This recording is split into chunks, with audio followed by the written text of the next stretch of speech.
बच्चों, आज हम आपके सामने जो टॉपिक लेके आए हैं वो है दर्शन के पाश्चात्य संप्रदाय, western school of philosophy. Western schools of philosophy, दर्शन के पाश्चात्य संप्रदाय, यानी कि वेस्टर्न स्कूल जो उसका दर्शन कैसा था। ठीक है, तो सबसे पहले लेते हैं अपन आदर्शवाद को। प्रत्ययवाद दर्शन के निम्नलिखित क्षेत्रों में से किस क्षेत्र में विशेषतया लागू होता है? प्रत्ययवाद दर्शन के निम्नलिखित क्षेत्रों में से किस क्षेत्र में विशेषतया लागू होता है? तो ये है ज्ञान शास्त्र में। ठीक है, क्योंकि प्रत्ययवाद है और दर्शन के है, तो प्रत्यय क्या होगा? डेफिनेशन होना चाहिए, सत्य होना चाहिए, प्रमाणित होना चाहिए, तो वो ज्ञान शास्त्र में लागू होता है। आदर्शवाद पद दर्शन के निम्नलिखित क्षेत्रों में से किसके लिए सर्वाधिक उपयुक्त है? तो वो है मूल्यवाद के लिए, मूल्य शास्त्र के लिए, आदर्शवाद पद दर्शन के लिए। हम जानते हैं कि हमारे आदर्श जो बनाए गए हैं, जो वैल्यू बनाई गई है, उसके एक समाज में उनका मूल्य है। जैसे किसी ने सत्य, निष्ठा और ईमानदारी का प्रयोग किया तो उसकी एक शब्दों की एक उसके चरित्र की एक इम्पोर्टेंस बन जाती है, उसको कहते हैं हम मूल्य। ठीक है, तो आदर्शवाद पद दर्शन के निम्नलिखित क्षेत्रों में से किसके लिए सर्वाधिक उपयुक्त है? तो वो है मूल्य शास्त्र। आध्यात्मवाद पद दर्शन के निम्नलिखित क्षेत्रों में से किसके लिए सर्वाधिक उपयुक्त है? तो वो है तत्व ज्ञान के लिए। ठीक है, क्योंकि पूरा अध्यात्म हमारे जो पंच तत्व हैं उन पे आधारित है। व्यक्ति लाखों हजारों वर्षों तक तपस्या कर लिया करता था, एक ही स्थान पर बैठ के, एक ही मुद्रा में बैठकर, हर मौसम के मार सहन करके ईश्वर के ध्यान में तल्लीन रहता था। तो वो कैसे करता था? क्योंकि वो पंच तत्वों को अपने बस में कई किए रखता था। उससे उसी से उसकी बल्कि उससे परेशान होने की जगह उससे अपनी एनर्जी बनाता था। ठीक है ना। तो आध्यात्मवाद पद दर्शन में क्या है? तत्व ज्ञान। आइडियलिज्म पद के लिए निम्नलिखित में से कौन से पद उपयुक्त है? तो प्रत्ययवाद भी है, आदर्शवाद भी है और अध्यात्मवाद भी है, तीनों इसके लिए उपयुक्त है। आदर्शवाद के प्रमुख लक्षण निम्नलिखित में से क्या है? जो 5वें नंबर का क्वेश्चन है ये देखो, आदर्शवाद के प्रमुख लक्षण कौन कौन से होते हैं? विश्व आत्म तत्व में अवस्थित है। सही बात है, क्योंकि विश्व है जो एक माना जाता है कि ईश्वर की बनाई हुई एक सत्ता है और उसमें सभी लोग विचरण कर रहे हैं, है ना। यांत्रिक व्याख्या अनुपयुक्त है, क्योंकि इसमें जो यंत्र जो काम में लिए गए हैं वो मनुष्य के बनाए गए हैं। ठीक है, तो वो यांत्रिक व्याख्या अनुपयुक्त है। फिर है प्रयोजनवाद। ठीक है, तो ये सभी इसके प्रमुख लक्षण हैं आदर्शवाद के। क्वेश्चन नंबर 6, आध्यात्मवाद के अनुसार जगत में परम तत्व निम्नलिखित में से क्या है? तो आत्म तत्व है, मनस तत्व है और प्रत्यय है।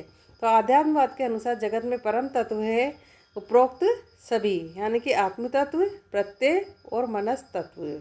ठीक है, आत्म तत्व से मैं पहले भी आपको बता चुकी हूँ कि जो हमारी आत्मा पर, हमारे श्वासों पर, हमारी इंद्रियों पर जो पूर्ण तरह से नियंत्रण कर लेता है, ईश्वर के ध्यान में तल्लीन रहता है और हमेशा अच्छे विचारों, अच्छे कर्म करता है, वो आत्म तत्व की ओर होता है।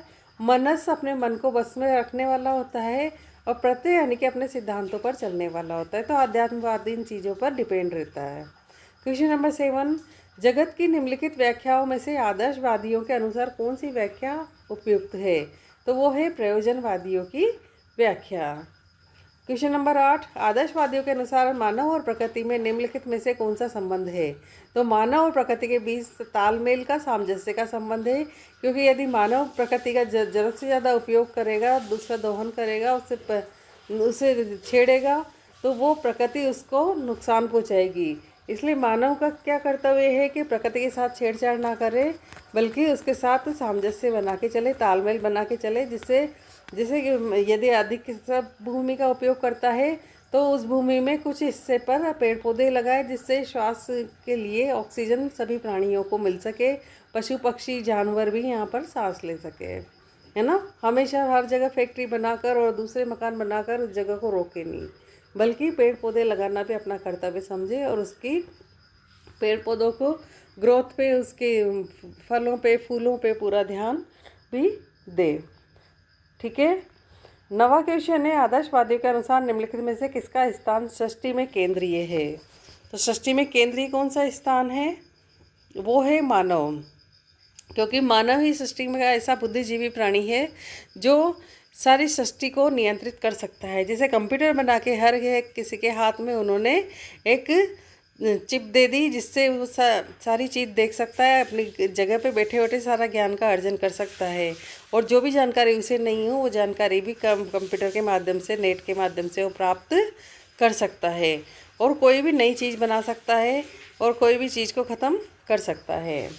आदर्शवादी निम्नलिखित विज्ञानों में से किस पर अधिक जोर देते हैं? तो नियामक विज्ञान पर भी जोर देते हैं और सामाजिक विज्ञान पर भी जोर देते हैं। ठीक है। क्वेश्चन 11, आदर्शवादी जगत की निम्नलिखित व्याख्याओं में से किसका समर्थन करते हैं? तो आदर्शवादी समर्थन करते हैं मूल्यात्मक का, यानी कि मूल्य होना चाहिए शब्द का। यो नहीं कि अभी किसी से क्या बोल दिया, पीछे क्या बोल दिया, करना कुछ और है।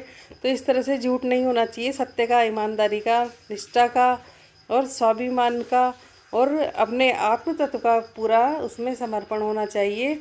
तो ये सब आदर्शवादी इन्हीं बातों पे जोर देते हैं, सिद्धांतों पर जोर देते हैं, जिससे क्या होता है कि वो एक समाज में राष्ट्र में अपनी वैल्यू बना सके। आदर्शवादियों ने ज्ञान शास्त्र के निम्नलिखित में से किस पर विशेष जोर दिया है? तो उन्होंने प्रत्यय पर सबसे ज़्यादा जोर दिया है। क्वेश्चन नंबर 13 है, आदर्शवादियों के अनुसार बुद्धि के लिए जगत निम्नलिखित में से कैसा है? तो वो है बोधगम्य। बोध यानी कि हमें चीज़ का ज्ञान होना, समझ में आना, उसे जीवन में उतार पाना, है ना।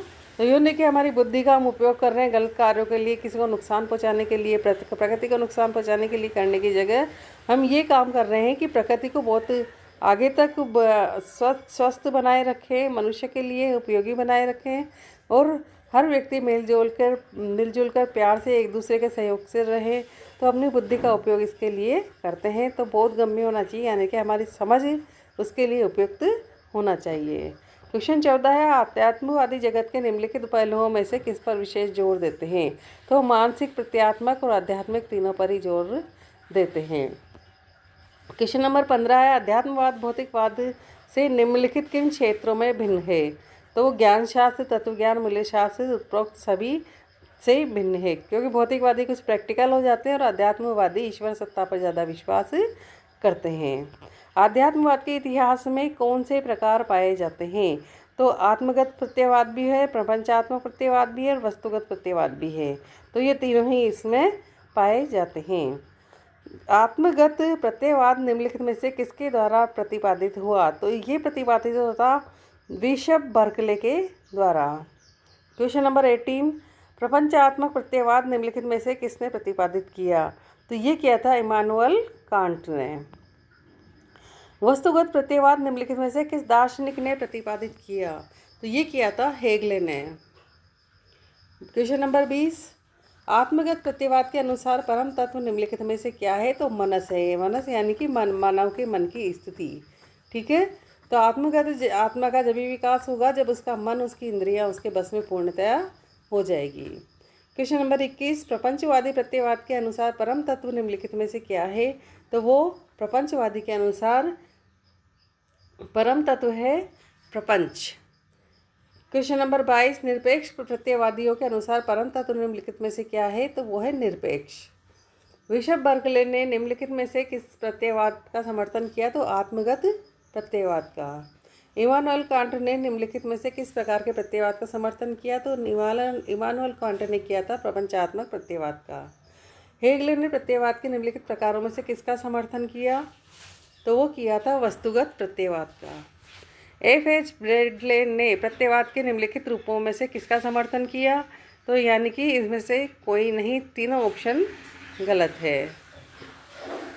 आगे है 27वां क्वेश्चन, पाश्चात्य दर्शन के इतिहास में हेगले ने के बाद सबसे प्रसिद्ध निरपेक्ष प्रत्ययवाद निम्नलिखित में से किसने दिया? तो वो दिया था F.H. ब्रैडले ने। एपीरियंस एंड रियलिटी नामक प्रसिद्ध पुस्तक निम्नलिखित में से किसकी है? तो वो है F.H. ब्रैडले की। F.H. ब्रैडले का दर्शन निम्नलिखित में से किस वर्ग में आता है? तो वो आता है निरपेक्ष प्रत्ययवाद में। क्वेश्चन नंबर 30, तत्वज्ञान जो कुछ हम मूल प्रवृत्तियों के आधार पर विश्वास करते हैं उसके लिए बुरे तर्क खोजना है, यह कथन निम्नलिखित में से किस प्रत्ययवादी का है? तो ये भी है F.H. ब्रैडले का। शिक्षा के क्षेत्र में आदर्शवाद क्या निश्चित करता है? तो वो करता है लक्ष्य। विद्यालय में सबसे अधिक आदर्शवाद किस में होना चाहिए? तो होना चाहिए शिक्षक में। तो शिक्षक आध्यात्मिक होगा, विचारों पे दृढ़ होगा और ईश्वर की सत्ता को मानता होगा, तभी वह सभी को अच्छा न्याय कर पाएगा, सभी से अच्छी ईमानदारी से, सत्यनिष्ठा से अपना काम कर पाएगा और विद्यार्थियों को पूरा ज्ञान का अर्जन करवा पाएगा। आदर्शवाद के अनुसार शिक्षा का लक्ष्य क्या है? तो आध्यात्मिक विकास। क्वेश्चन नंबर 34, पाश्चात्य शिक्षा के क्षेत्र में आदर्शवाद का जन्मदाता कौन था? तो वो था कॉमेनियस। क्वेश्चन नंबर 35, किंडरगार्टन की अवधारणा किस आदर्शवादी शिक्षा दार्शनिक ने दी? तो वो दी थी फ्रॉबेल ने। मुझे उम्मीद है ये आपको इस नेट की पढ़ाई में इसमें सहयोग रहेगा। अगले वीडियो के साथ फिर आपके सामने आएंगे, तब तक के लिए हमारे चैनल को लाइक शेयर सब्सक्राइब करें। धन्यवाद।